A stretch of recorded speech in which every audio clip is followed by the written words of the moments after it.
자, 여러분, 드디어 올 것이 왔습니다. 삼성전자가 결국 사고를 쳤습니다. 2026년 새해 벽두부터 우리 모두의 눈을 의심케 하는 경이로운 숫자가 화면에 찍혔죠. 드디어 13만 원의 벽을 시원하게 넘어버렸습니다. 현재 주가는 13만 8,100원을 기록하고 있습니다. 불과 얼마 전까지만 해도 8만 전자, 9만 전자 소리에 고통받던 개미 투자자들에게는 정말 꿈만 같은 숫자일 겁니다. 심지어 52주 신고가인 13만 8,600원을 코앞에 두고 전고점 돌파를 노리는 상황입니다. 그런데 여기서 우리는 한번 냉정하게 생각을 해봐야 합니다. 보통 주가가 이렇게 올랐다는 것은 그 기업이 돈을 예전보다 훨씬 더 잘 벌고 있거나 아니면 시장에 돈이 너무 많이 풀려서 자산의 가치가 다 같이 올라갔다는 뜻이거든요. 그런데 이번 삼성전자의 상승은 좀 다릅니다. 정말 기이할 정도로 이례적인 흐름을 보이고 있습니다. 우리 삼성전자의 가치가 독보적으로 올라간 건지 아니면 국장의 다른 종목들의 매력이 바닥을 쳐서 상대적으로 올라간 건지 이걸 뜯어봐야 합니다. 사실 후자의 가능성이 매우 높다는 게 전문가들의 분석입니다. 이게 왜 그런지 지금부터 하나하나 파헤쳐 보겠습니다. 이번 상승장에는 아주 특이한 점이 하나 있습니다. 우리 삼성전자가 무섭게 치고 나가는 동안 전 세계 반도체 지수는 오히려 조정을 받았다는 겁니다. 보통은 엔비디아나 TSMC가 가면 우리도 형님들 뒤를 따라가는 게 국룰이었잖아요. 그런데 이번엔 형님들이 주춤하며 지수가 떨어지고 있는데 우리 삼성전자만 혼자서 13만 원을 뚫고 올라갔습니다. 이게 바로 전문가들이 말하는 디커플링 현상입니다. 세계 반도체 시장이 식어가는 속도보다 삼성전자가 국내 자본을 빨아들이는 속도가 훨씬 더 빨랐다고밖에 설명이 안 됩니다. 실제로 최근 삼성전자의 점유율 지표를 살펴보면 과거의 위상을 되찾으며 독점적 지위를 다시 견고하게 회복하고 있는 건 사실입니다. 하지만 그 회복의 속도에 비해 주가의 탄력이 비정상적일 정도로 강하다는 게 포인트입니다. 최근 한 달간의 수익률을 한번 비교해 볼까요? TSMC나 마이크론, 인텔 같은 쟁쟁한 기업들이 1%에서 3%대 박스권에 머물러 있을 때 우리 삼성전자만 무려 20%가 넘는 압도적인 수익률을 기록하며 폭주하고 있어요. 도대체 왜 삼성전자만 이렇게 유독 가파르게 솟구치고 있는 걸까요? 이건 단순히 실적만으로는 설명이 안 됩니다. 한마디로 요약하면 한국 시장 안에 있는 진짜 우량주의 양은 급격히 줄어들고 있는데 삼성전자를 사려는 돈의 양만 비정상적으로 늘어났기 때문입니다. 시중에 원화가 늘어난 이유는 아주 명확합니다. 코로나 시절부터 지금까지 우리 정부가 시장의 유동성을 엄청나게 공급해왔거든요. 돈은 넘치는데 그 돈이 갈 곳이 없습니다. 부동산은 규제에 막혀있고 코인은 너무 위험하죠. 그러다 보니 국장에서 유일하게 믿을 만한 삼성전자로 돈이 쏠리는 병목 현상이 일어난 겁니다. 반면에 한국 증시에 머물러야 할 투자할 만한 자산들은 밖으로 계속 유출되고 있습니다. 기업이든 기관이든 개인이든 가릴 것 없이 모든 투자자가 한국에 있는 돈을 빼서 해외 자산에 투자를 하고 있기 때문입니다. 미국 주식이나 일본 주식으로 돈이 다 빠져나가고 있죠. 이런 상황에서 최근 한국은행 총재의 발언이 큰 이슈가 되기도 했습니다. 젊은 사람들이 쿨하다고 하면서 유행처럼 해외 투자를 하고 있어서 걱정이다. 이런 뉘앙스로 말을 해서 투자자들의 공분을 샀죠. 국장이 매력이 없어서 떠나는 건데 그걸 마치 유행이나 쿨한 척하는 걸로 치부했으니까요. 이 발언이 청년들 때문에 환율이 오르고 국장이 망가졌다는 뜻으로 들리면서 개인 투자자들의 서러움이 폭발했습니다. 지금 우리 경제와 시장을 이 모양으로 만든 게 어디 한두 가지 이유겠습니까? 그런데 왜 또 만만한 청년들만 천덕꾸러기 취급을 하느냐는 것이죠. 사실 개인보다는 기관의 움직임이 시장에 미치는 영향이 훨씬 더 결정적입니다. 기관의 대표격인 국민연금부터 보시죠. 국민연금이 지금 국내 주식을 사고 있나요? 아닙니다. 오히려 외면하고 있는 게 현실이죠. 이미 운용자산의 14% 정도만 국내 주식에 넣고 있을 뿐입니다. 반면에 무려 38% 이상을 해외 주식에 쏟아붓고 있습니다. 심지어 이 비중을 앞으로 더 늘린다고 합니다. 국민의 노후 자금을 굴리는 연금이 수익률을 위해 해외로 나가는 걸 뭐라 할 순 없지만 그만큼 국내 시장의 기초 체력이 약해지고 있다는 증거이기도 합니다. 여기에 정부의 재정 상황을 보면 더 답답합니다. 원화 가치가 왜 이렇게 안 올라올까요?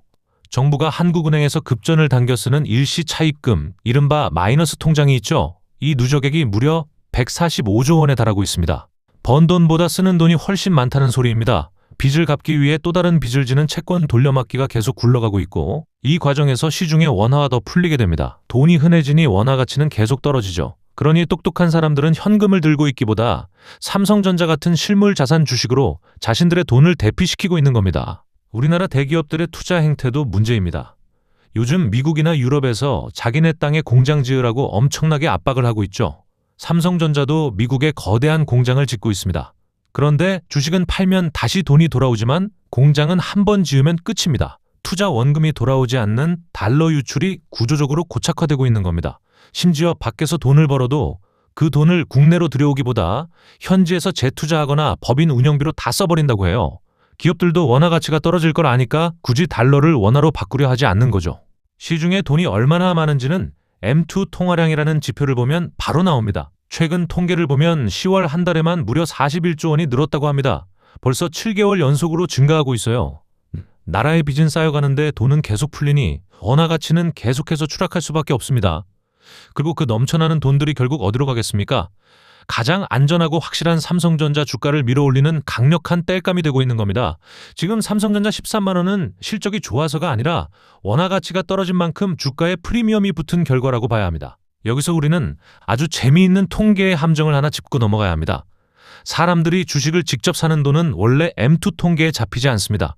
그건 투자 자산으로 분류되기 때문이죠. 그런데 요즘은 개별 종목보다 ETF를 많이 삽니다. 그런데 ETF는 펀드로 분류되기 때문에 M2 통계에 그대로 포함이 됩니다. 결국 투자자들이 삼성전자 주식을 직접 들고 있다가 삼성전자 ETF 같은 것으로 갈아타기만 했는데 국가 통계상으로는 시중에 돈이 엄청나게 늘어난 것처럼 보인다는 뜻입니다. 실질적인 유동성 공급은 그대로인데 돈이 담긴 그릇만 바뀌어서 통계가 부풀려진 거죠. 이걸 보고 당국은 시중에 돈이 너무 많다며 금리를 올리거나 규제를 하려고 합니다.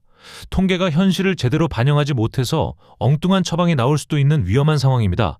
그래서 한국은행도 이제야 슬그머니 집계 방식을 바꾸겠다고 나서고 있습니다.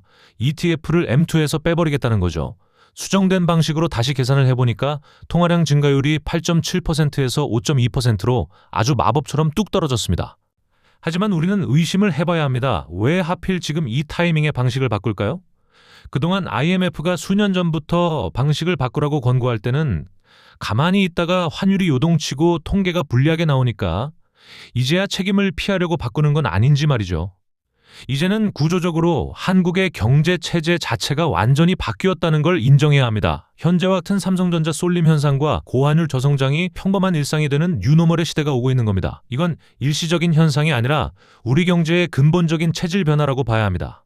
국장의 체질 자체가 삼성전자 하나의 모든 것을 의지해야만 하는 기형적인 구조. 이걸 우리는 냉정하게 직시해야 합니다. 삼성전자가 무너지면 한국 경제 전체가 도미노처럼 쓰러질 수 있는 구조가 된 거죠. 13만 원이라는 숫자에 마냥 기뻐할 수 없는 이유입니다. 삼성전자가 13만 원을 돌파한 것은 분명히 반가운 소식이고 축하할 일입니다. 하지만 그 화려한 숫자 이면에는 국내 자본의 유출과 통계의 왜곡이라는 무거운 숙제들이 산더미처럼 쌓여 있습니다. 과연 15만 원을 향한 삼성전자의 질주는 우리 경제의 탄탄한 성장의 결과물일까요? 아니면 무너져가는 국내 시장에서 마지막 희망을 붙잡으려는 비명일까요? 정답은 시간이 지나면 알게 되겠지만 분명한 건 지금 우리는 역사적인 변곡점에 서 있다는 겁니다. 여러분은 지금의 이 기이한 독주를 어떻게 바라보고 계신가요? 과연 우리 시장이 삼성전자 외에도 다양한 기업들이 활기를 되찾는 건강한 시장으로 다시 돌아갈 수 있을까요? 저는 개인적으로 그 해답을 찾는 과정이 매우 험난할 거라고 생각합니다. 오늘 준비한 분석은 여기까지입니다. 시장의 화려한 겉모습에 취하기보다는 그 속에 담긴 냉혹한 진실을 바라보는 밝은 눈을 가지시길 바랍니다. 투자의 책임은 본인에게 있다는 사실 항상 명심하시고 성투하시길 바랍니다. 오늘도 긴 시간 함께해 주셔서 감사합니다. 다음에 더 알차고 깊이 있는 분석으로 다시 찾아뵙겠습니다. 감사합니다.